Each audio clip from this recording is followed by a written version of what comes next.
So hello Achiever, today we are in Chicago with a new guest. He's Paul Edgewater. He's a best-selling author and I'm very glad to be here with him. So hello Paul. Hi, how are you?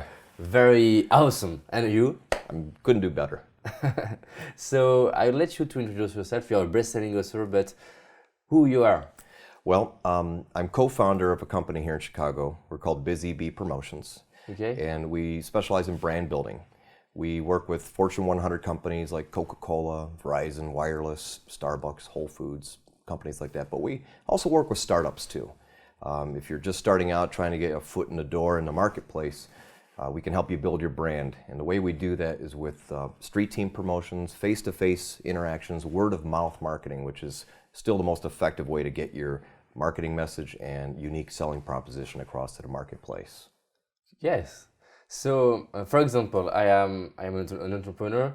What advice could you give to a speaker, author, maybe to have more impact or more followers or more people in their conferences? Okay, well, if I was a speaker and author, which I am, the best way to do what you're asking is to be a big fish in your pond. So work your own marketplace, your own industry, and make a name for yourself there. And then when you have made your name in your own marketplace, you can expand out to other markets. For instance, Tom Hopkins, who you've interviewed, he started in real estate and he became a superstar salesperson in real estate and worked his way out. Now he trains all salespeople. So he's worked his own industry, became a big fish in his small pond, which it's not really that small of a pond, but then he was able to branch out into all sales industries. So if I was an author or a speaker speaking at anything, I would work my niche and then work out from there. Okay, so you reach one target and you work until you are successful in this target. That's right. You shouldn't try to do something you can't do. I mean, you want to fall on your face sometimes and learn from the experience, but you need to be prepared for an opportunity. Luck has been defined as preparation meeting the opportunity.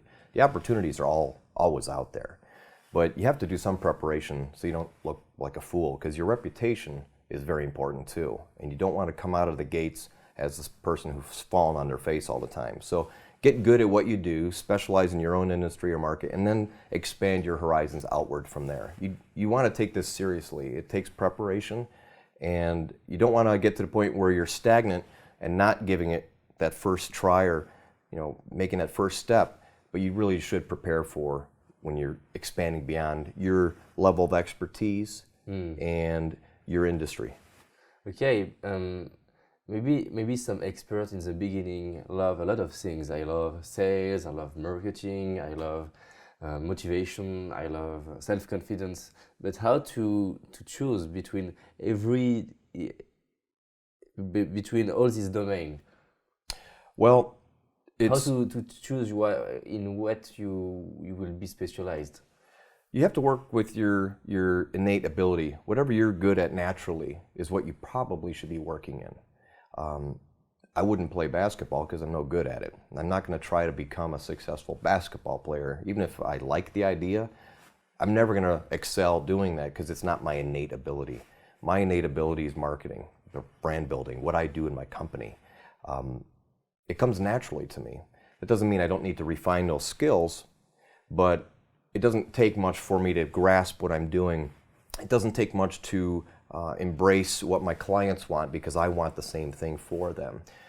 If it's just general motivation, general success, things like that, the best thing to do is just study the classics. None of this stuff is new.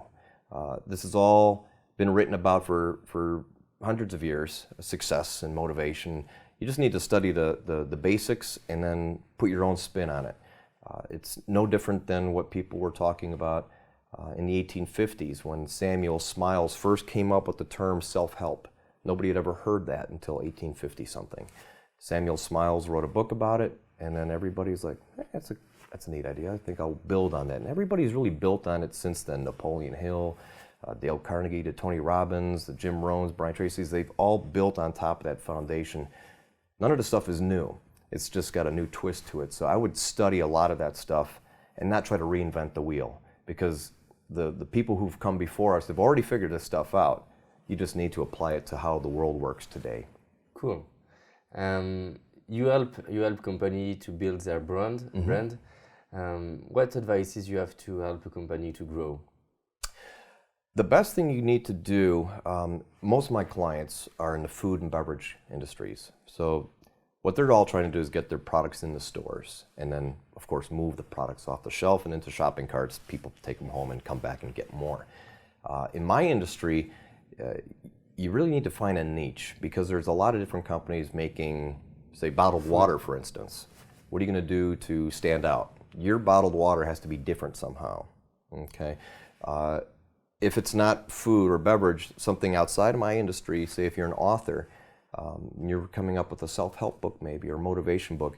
It's been written before by a lot of other people, so just come up with a new twist, a spin that makes it your own.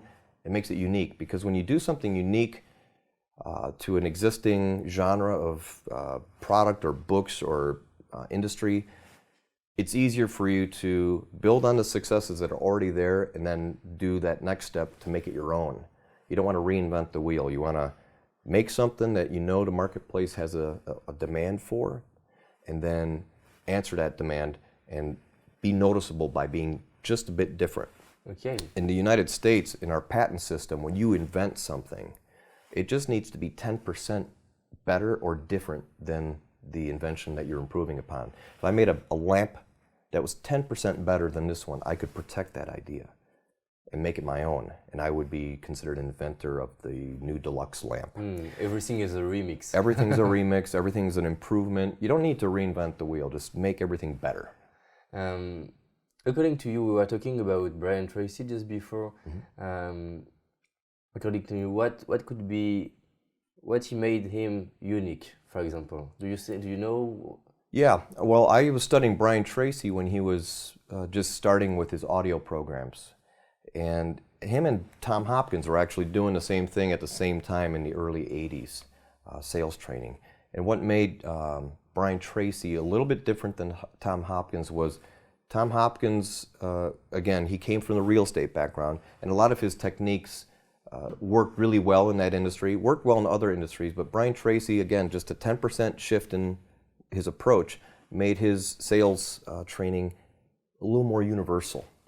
His psychology of selling, how to close the sale, was just different enough from everybody else out there that he became a household name in the self-help, motivation, personal development industries. And he's never looked back. He's always done something just a bit better, a bit different than everybody else. Cool. I saw on your LinkedIn profile, event promotion. For example, I do speeches and conferences, and one of my goals is to do conferences and speeches in 8 months in United States. Okay. Okay, in English. I could help you with that. And I have 8 months. I'm going to pitch you right now. Yes, I have 8 months to improve my English. I did that from 2 years because it is one of my goals. I will do it.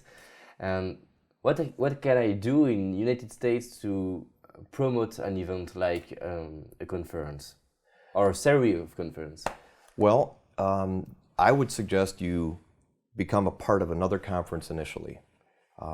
There's a lot of people out there. You're speaking to a lot of people while you're out here. And instead of trying to start one from scratch, become a keynote speaker or a featured speaker at an existing conference. And if you do really well there, which I'm sure you're going to, you'll make a name for yourself. And at that particular event, that specific event, you can start marketing your event. I wouldn't try to go in cold. I would become a part of an existing conference that's already out there, that's already got 400 or 500 people coming to it. And it's a pretty simple process just to become integrated into an existing program like that. That's how almost everybody does this now. They don't go in and try to do it from scratch. It's not to say you can't. Yes, but it's a lot of work. Well, it's worth it if it works, and it could work. I'm not trying to discourage anybody from doing that, but take the path of least resistance. It's a proven formula. Again, you don't have to reinvent the wheel. It works. And when you start branching off into your own events, people will already know who you are, and it's the people who have already raised their hand in that marketplace and says, I'm interested in what you're talking about. Cool. And I just touched a microphone, so I probably ruined that take. Did that sound bad? Okay. So maybe we have to use another things I saw in your profile. It is negotiation. Okay, I would like to do my event. I know that now that I have to be featuring. I don't know how to say that. Featured. Yes. On another event. So how can I persuade another a producer? I don't know how to say that. An event producer. Event producer? Okay. Yes, to integrate me to an event. You show them the value. For instance, what you're doing now with these interviews. You present this to any event producer you're in. I can tell you right now, nobody is doing what you're doing. And if you present your video collection of interviews and say, look, this is what I'm doing, these are the people I'm meeting, this is the type of clout that I already bring to the table, you'll have no problem becoming a part of an event. As far as negotiations though, you might find yourself in a situation where there'll be several event producers interested in you. You'll always win a negotiation if you maintain the option to walk away from the deal. So if two people want you on the same day, you're in a good situation. If you have that walkaway power, you can become a bigger part of that event. You can be more highly featured on it, and in the advertising, the promotions that they do for it. You can buy into a lot of different things just by having that option of walking away. So in negotiations, whenever you are in a position where you don't need what somebody has to offer, you're going to win that negotiation. Cool. So just before to go to the first opportunity, I have to look for other opportunity to be in the position I don't need this opportunity. That's right. Before to go to a meeting, I will look for other opportunities. That's right. Right. You're doing this back home in France, right? Yes. Are you videotaping your events? Are you making a lot of footage that shows all the people coming? If you do all that, you can say, look, I'm already doing this back home. Again, you're the big fish in that pond. You can bring your own skills, your own brand, if you will. You're a brand, and you come here. And you have something else going for you. You're from another country, okay? You are from a different generation than most of us. We're all pretty old now. And you'll be that fresh blood that everybody wants. I don't think you're going to have a problem positioning yourself into other events. That's not going to be an issue for you. And when you're done doing those events, you're going to have a pretty good mailing list, healthy mailing list, people who've already opted in, connected with you on all sorts of Web 2.0, where you'll be able to promote your own events with no problem at all. So to sum up, what we have to remember, the fact I will be able to enter this kind of event, it is because I did some things before. Yes. So we have to remember, we have to build things, make things to have more impact when we are in negotiations. That's right? Yes. Okay. You have to bring something to the table. And not only ideas, but something real. Because although it will be easy for somebody like you to get onto an event like that, I should qualify that and say it's simple. In English, it's different between simple and easy. A shoe is a simple invention. You put your foot in it, you tie the laces, it's simple. But it's not easy to make a shoe. It's hard to make it, even though it's a simple idea. And it's a simple idea for you to get into an event, but it's not going to be easy. You do need to do your footwork, but what you're doing right now is already making that foundation. You came here, you're traveling the country, you're making connections. Most people don't do that. So you've already shown that you are willing to do things that are not easy, even though the concept of what you're doing is simple. Yes, that's right. It all goes back to this industry that you like, motivation, personal development, sales negotiation, NLP. It's a healthy industry here, but it's not easy to do what you're doing. But I think you're doing a good job of positioning yourself as a brand and somebody that people want on their platforms when they're doing events. Cool.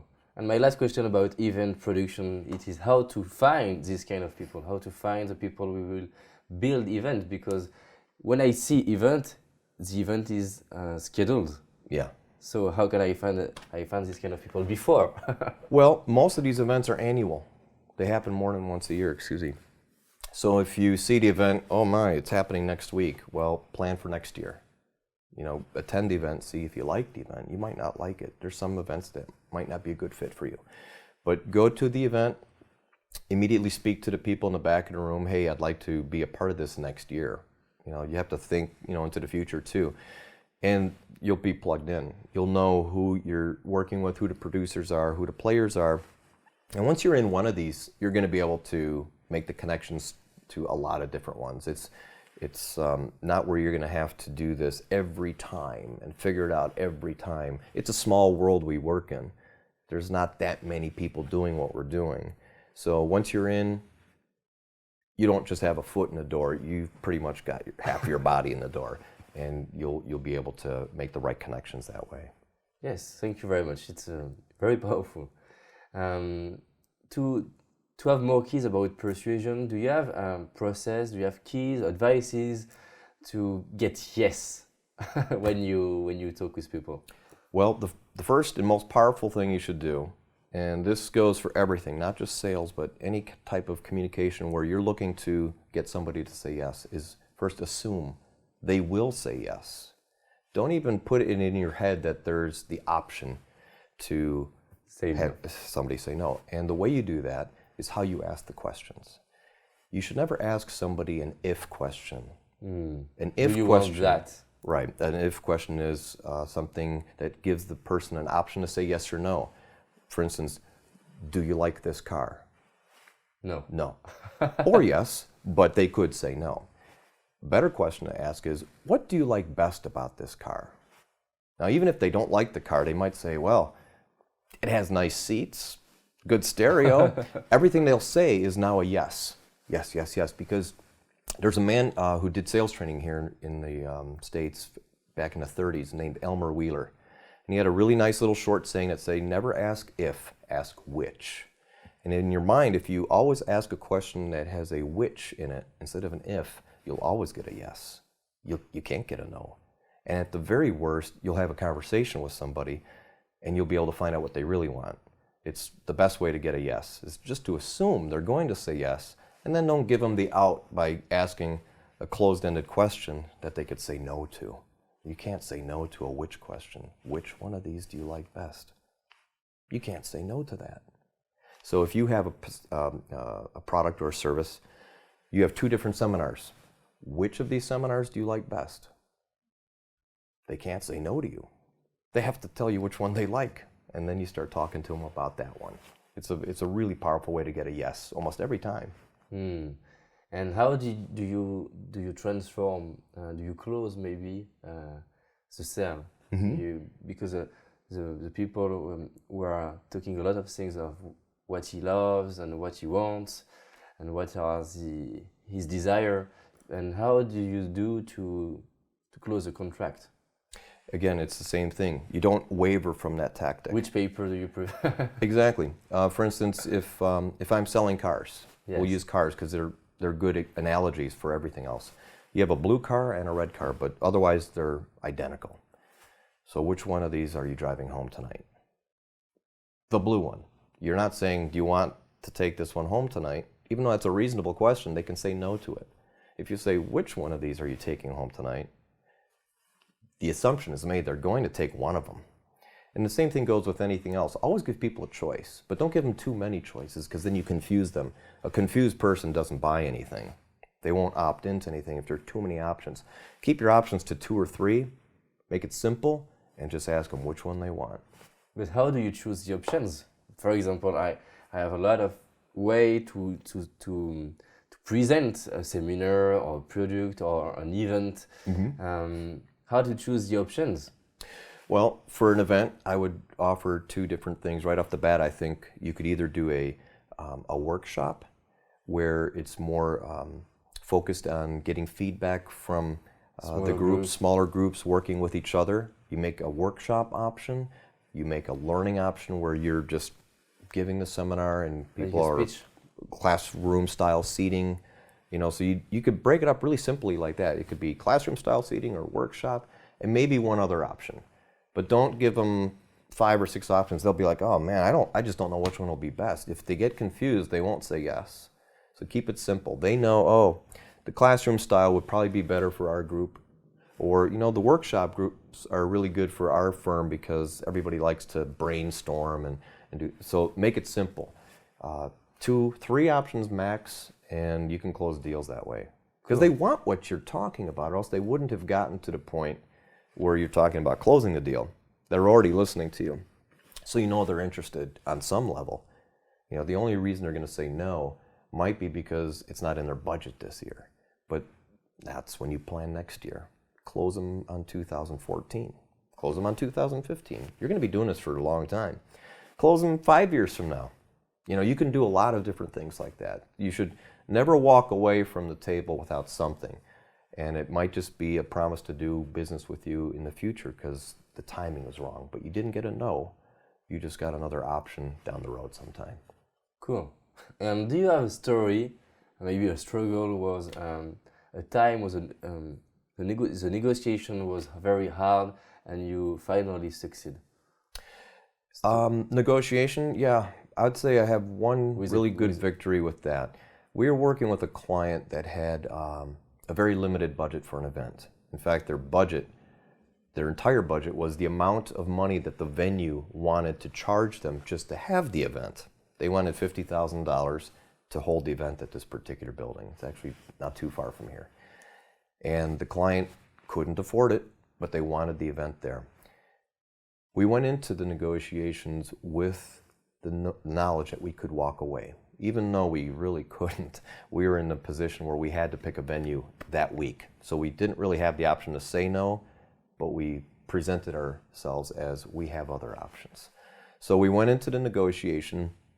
That was a trade. This was a chain of large coffee store chain. They have stores all over the world. You'd know their name, but I won't say their name right now. But this particular venue had an event that was happening after this company wanted an event, and they had traded to put signs in all their stores that was advertising the other event. And the coffee shop wasn't charging for this. So I went in and said, look,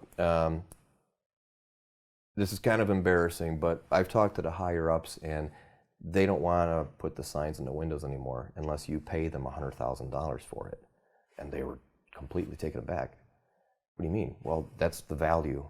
They priced how much it was going to cost to print these signs, put them in the windows of 400 stores, and they want $100,000 for it. In fact, I think they're not charging you enough. Frankly, they should probably charge you $200,000 for this. And they just couldn't believe this. And you know, I got up, we started walking out the door, and I said, you know, there's only one way I can save this deal. Give us the event space for free, and they might consider keeping your signs in the window. And they walked out the door, came back in, and said, you have the space for free. So it's $50,000 saved just by making it seem like we could walk away from the deal. We were able to get the space for free. They got their signs in the windows. Everybody was happy. And it just goes back to having options, being able to walk away from the deal. Presenting something creatively, not just saying, I don't want to spend $50,000 on it. Put another reason for the negotiation on the table. The thing with the signs was a perfect example. It was something that was out in left field there. They weren't really looking at it or paying attention to it, but it was an important thing. And it turned out that they wanted the signs in the windows more than they wanted at $50,000. And without positioning ourselves that way, never would have found that out. So just be creative when you're negotiating too. It's not just always butting heads and seeing who can get the best deal. There's value in other parts of a deal that the other person might not be telling you about. They might not be showing all their cards, you know. So that's a good way to get something that you want just by being a little more creative. Okay, so you had options with maybe more values more value for the people you are dealing with. Yes, and none of it was really a stretch. We priced what these signs were going to cost, and there was a lot of value there by having them installed in 400 stores. It really would have cost them that much money if they just went to the coffee company and said, look, we want to put these signs in all your stores. Well, it's going to cost you $200,000. It was a part of the deal that had value to them, but yet they still wanted to charge money for the venue space. On top of that, it didn't even occur to them that they were getting $200,000 worth of value with those signs, they shouldn't be charging anything for the space. And in the end, that's what happened. They didn't charge the client for anything on the space at all. We just used their space and had a great event, and everybody was happy. Cool. Awesome. Thank you very much. Do you have some life lessons you want to share to youth? Okay. Again, going back to what I was saying before, none of this is new. I would suggest that anybody starting out in the journey of self-development, personal development, self-help, however you want to call it, just start studying the classics. The best books out there are really easy to find, and electronically they're available for almost nothing now. In fact, I'll give Self-Help Classics a plug right now. You can get them on your iPhone. $2, you get 30, 40 of the best books ever on self-help, all the way from Samuel Smiles, the man who invented the words or the phrase self-help, all the way up to more recent classics like Think and Grow Rich and Napoleon Hill, those kind of books. I'd start studying the classics because you don't need to reinvent the wheel. It's not hard to figure this stuff out because people have already figured it out. You just need to see how it applies to the world today, to what you're offering, and how you're going to present yourself. The rules haven't changed. You have to write your goals down. You have to optimize your time.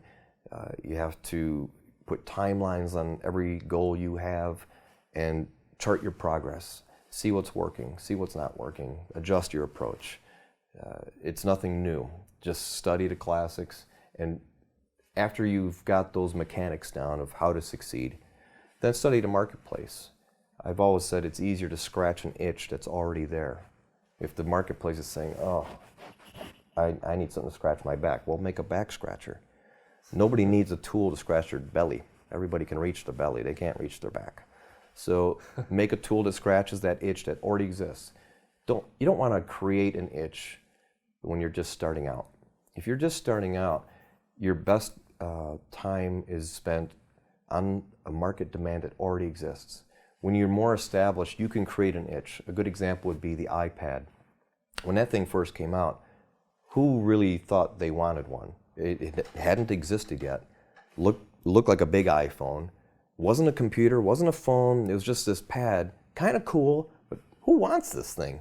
Well, everybody, it turns out, wants one because they created an itch. But that's something you do when you're more established in the industry, when you can take a risk like that.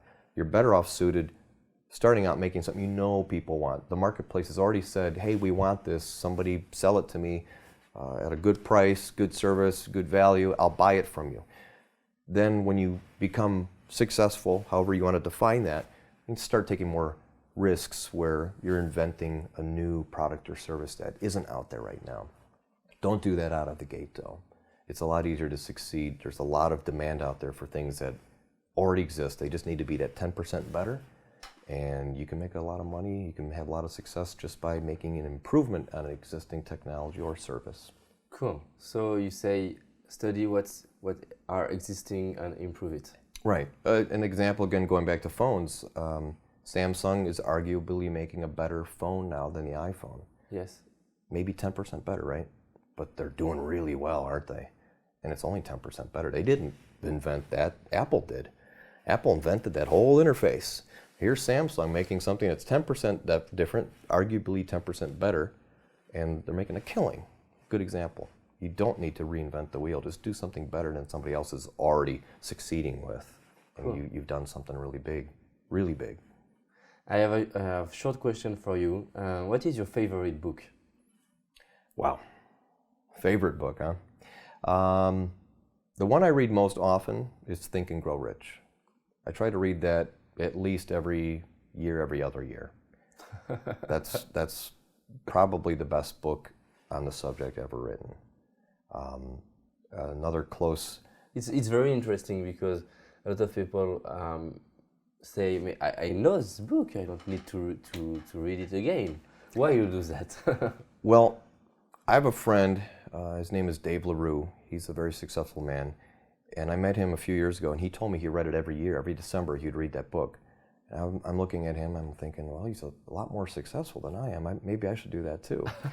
And when you read a book a second and third and fourth time, you see things in there that you didn't like notice. a movie. Right, exactly. You watch a movie 3 or 4 times. We all have It's movies. more inspiring because there are a lot of keys on the device. Exactly. And what happens is reinforcing the things you've already memorized, already have embraced, and then you're learning something new each time.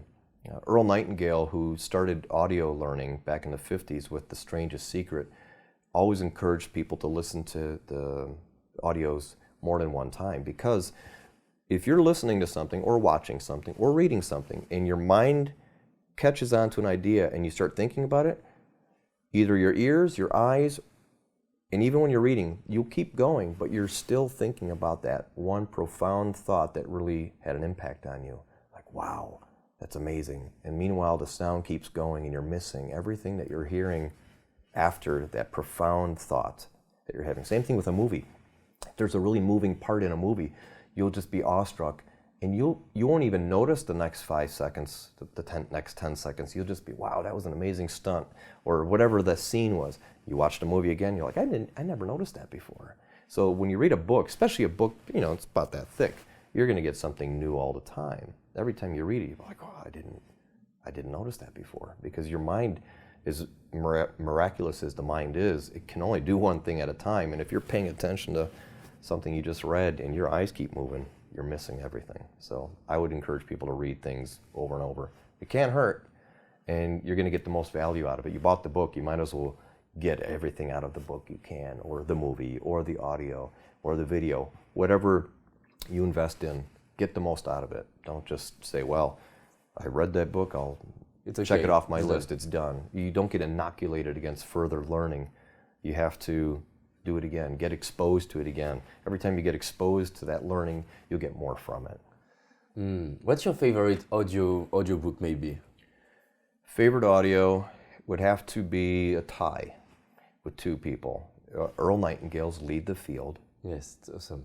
By far my earliest foray into personal development, but still one of my favorites. And then my second one would be Personal Power 2 from Anthony Robbins. Cool. I love your answers.